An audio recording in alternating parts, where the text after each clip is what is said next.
বন্ধুরা শুভ দুপুর। আর দুপুরে লাঞ্চ মেনু আজকে একটু আলাদা আলাদা এই কারণেই, কেননা আজকে একাদশী। আর আজকে তোমরা প্রায় অনেকেই জানো যে আজকে ভীম একাদশী বা জয়া একাদশী। তাই সকাল থেকে পুজো পাঠ করে গীতা পাঠ টাঠ চললো, সব কিছু করে। আচ্ছা, এখন ব্যাপার হলো গিয়ে এই যে আমি দেখিয়ে দিই কী কে কী খাবো। আজকে বাড়িতে প্রায় সবারই একাদশী, বুঝলে তো, ছেলেরও এমনকি। তো ওরা ছেলে মানুষ, ওরা তো তোমার এইসব খেতে পারবে না, সাবু মাখা টাকা। তাই এটা আমার জন্য। হ্যাঁ, আর এই যে সঙ্গে আছে ফল প্রসাদ, আছে মিষ্টি, এই যে।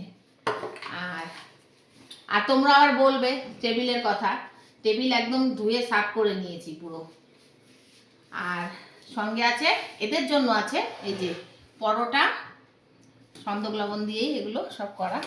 আর এই যে ফুলকপি আলুর হলুদ ছাড়া তরকারি, কিন্তু কিন্তু লঙ্কার গুঁড়ো দেওয়াতে লাল হয়ে গেছে তরকারিটা। লাল না হলে এনাদের আবার সমস্যা। তাই যে ফুলকপি আলুর রসা, ডালনা যেটা তরকারি করেছি আর কি, ঘি গরম মশলা দিয়ে, আদা বাটা দিয়ে। তো এই ওরা খাবে আর আমি এটা খাবো। তা বাটি করে দেবো নাকি এমনি দেবো? না, এমনি দাও। তো আজকে দুপুরে এটাই আমাদের খাবার।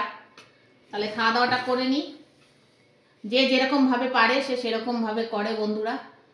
হ্যাঁ, মানে বাধ্যবাধকতা তো নেই, তবে হ্যাঁ ভাত, মানে একাদশীতে ভাতটা বর্জন করে। আর এই একাদশীটা খুব ভাইটাল, তাই জন্য সবাই বলে, আমি জানি না, সবাই বলে যে অন্তত সব পারো না পারো এটা অন্তত একটু করতে পারলে ভালো। অন্তত একটা নিয়ে তো জবাবদিহি করা যাবে ঈশ্বরের কাছে উপরে।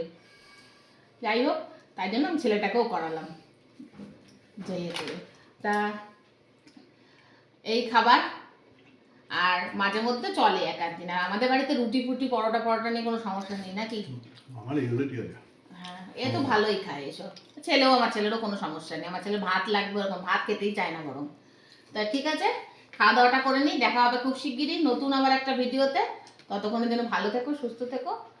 আর আমার ভিডিও ভালো লাগলে একটা লাইক করে দিও।